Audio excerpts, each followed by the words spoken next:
ময়মনসিংহে মানুষের একটা গার বাঁকা আছে। আমি সেই দিন সেই কথাটা বলছিলাম তাকে, আপনি আর যাই করেন প্রয়োজনে পদত্যাগ করেন, কিন্তু ওদের কাছে সারেন্ডার করেন না, ময়মনসিংহের ইজ্জত আপনি ডুবায়েন না। আমি আজকে প্রধান সেনাপতিকে অভিনন্দন জানাই, আপনি সেই ময়মনসিংহের ইজ্জত রাখছেন। আজকে বিজয়ী জাতি, তাদেরকে আমার সালাম। এবং বিজয় লাভে যারা ফিল্ডে খেলে ওয়ার্ল্ড কাপ জিতেছেন, সেই বৈষম্য বিরোধী ছাত্র আন্দোলন এবং তার নেতৃবৃন্দ এবং তার সমন্বয়কারীদেরকে আমার অভিনন্দন, সালাম এবং কৃতজ্ঞতা।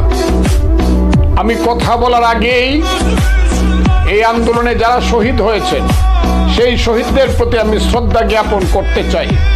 একদম 16ই জুলাই ওই যে রংপুরের রুকেয়া বিশ্ববিদ্যালয়ের প্রথম শহীদ, যাকে আমি প্রথম বাংলাদেশে বলেছিলাম সে হবে একবিংশ শতাব্দীর প্রথম দিককার বীর শ্রেষ্ঠ আবু সাইদ, সেই আবু সাইদ এবং নুরুল দিনের উত্তরসূরি যে সাইদ সহ যে শিশু বাচ্চারা শহীদ হয়েছে, যে স্কুল কলেজ বিশ্ববিদ্যালয়ের ছেলেরা শহীদ হয়েছে, যে সাধারণ মানুষ শহীদ হয়েছে, সেই সব শহীদের প্রতি আমার অবনত মস্তকে আমি আমার শ্রদ্ধা জ্ঞাপন করছি। এবং শ্রদ্ধা জ্ঞাপন করে আমি শুধু বলতে চাই, এক সাগর রক্তের বিনিময়ে আজকে বাংলাদেশ আবার নতুন করে, আমি যে কথাটা সব সময় বলি, এই আন্দোলনটা ছিল দ্বিতীয় মুক্তিযুদ্ধ। বাংলাদেশের দ্বিতীয় মুক্তিযুদ্ধের আজকে প্রাথমিক দ্বার উদ্ঘাটন হয়েছে এবং সেই মুক্তিযুদ্ধে আমরা জয়লাভ করেছি। আজকের যে দ্বিতীয় মুক্তিযুদ্ধের যে তারুণ্যের সেনাপতিরা, সংগঠকেরা, তাদেরকে সালাম জানিয়ে বলছি, তাদের নেতৃত্বে আজকে আমরা দ্বিতীয় মুক্তিযুদ্ধের দ্বার উদ্ঘাটন করছি।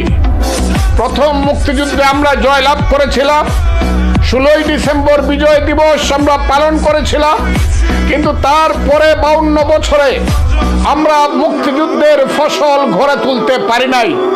সেই মুক্তিযুদ্ধ প্রায় বৃথা যেতে বসেছিল, কিন্তু আমাদের নতুন প্রজন্ম নতুন মুক্তিযুদ্ধ শুরু করে আজকে আমাদেরকে পথ দেখিয়েছে কোন পথে যেতে হবে।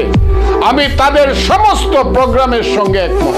এদেশে গণতন্ত্র আসতে হবে, এদেশে মানুষের পেটের ভাত পরনের কাপড় আসতে হবে, এদেশের মানুষের ভোটাধিকার আসতে হবে, এদেশে একটা অসাম্প্রদায়িক সমাজ হতে হবে, সারা পৃথিবীর মুখে মানবতাবাদী জাতি হিসাবে বাঙালি জাতি পরিগণিত হবে।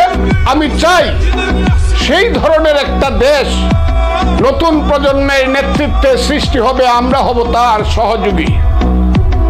আমি এত তাড়াহুড়া করতে চাই না, আমি ধীরে চলতে চাই। খুব তাড়াহুড়া করে চলতে গেলে এই দেশে আবার বিপদ আসতে পারে, আবার গণবিরোধীরা এই দেশের দ্বিতীয় মুক্তিযুদ্ধকেও গ্রাস করতে পারে। কাজে আমি আজকে বলছি, দ্বিতীয় মুক্তিযুদ্ধের দ্বার উদ্ঘাটন হলো। এখন নতুন করে সেনাবাহিনী প্রধান যে বক্তব্য দিয়ে মানুষকে শান্ত করে একটা পর্যায়ে দেশকে নিয়ে এসেছেন, উনি বলেছেন একটা অন্তর্বর্তীকালীন সরকার করবেন এবং সেই সরকারের মাধ্যমে আপাতত দেশ চলবে। কিন্তু this is not final. Final হলো জনগণের প্রতিনিধিদের মাধ্যমে দেশ চলবে। হ্যাঁ, একটা নির্দিষ্ট সময় এই চোর চোট্টারা যাতে আবার পাওয়ারে না আসে। যারা এই দেশকে লুট করে খেয়েছে এদের বিচার হতে হবে। যারা এই দেশের লক্ষ কোটি টাকা পাচার করে বাংলাদেশকে ভিখারিতে পরিণত করেছে, বাংলাদেশের মানুষকে না খাইয়ে রেখেছে, ভিক্ষুকে পরিণত করছে, সেই সব লুটেরাদের সবার বিচার হতে হবে। সেই সকল প্রধানমন্ত্রী, অবৈধ প্রধানমন্ত্রী শেখ হাসিনা, তার নেতৃত্বে যত লুটেরা শ্রেণী, সালমান রহমান সহ, সামিট গ্রুপ সহ, এস আলম গ্রুপ সহ যারা এই দেশে লুট করেছে তাদের বিচার এখানে হতে হবে। আমি আজকে মনে করি যারা এই দেশের সমস্ত গণতন্ত্রকে হত্যা করার জন্য দায়ী, এদেরকে খুঁজে খুঁজে বের করতে হবে। কারা তারা? 2014 সনে কারা বিনা ভোটে এমপি হয়ে এই দেশের মানুষের গণতান্ত্রিক অধিকারকে হত্যা করেছিল। 2018 সনে কারা দিনের ভোট রাতে করে নিশিরাইতের এমপি হয়েছিল।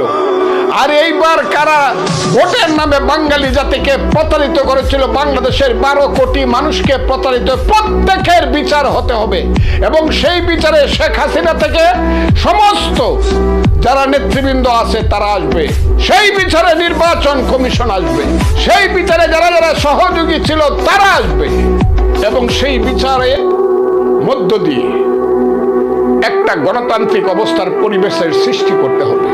এই সব ভেঙে দিতে হবে।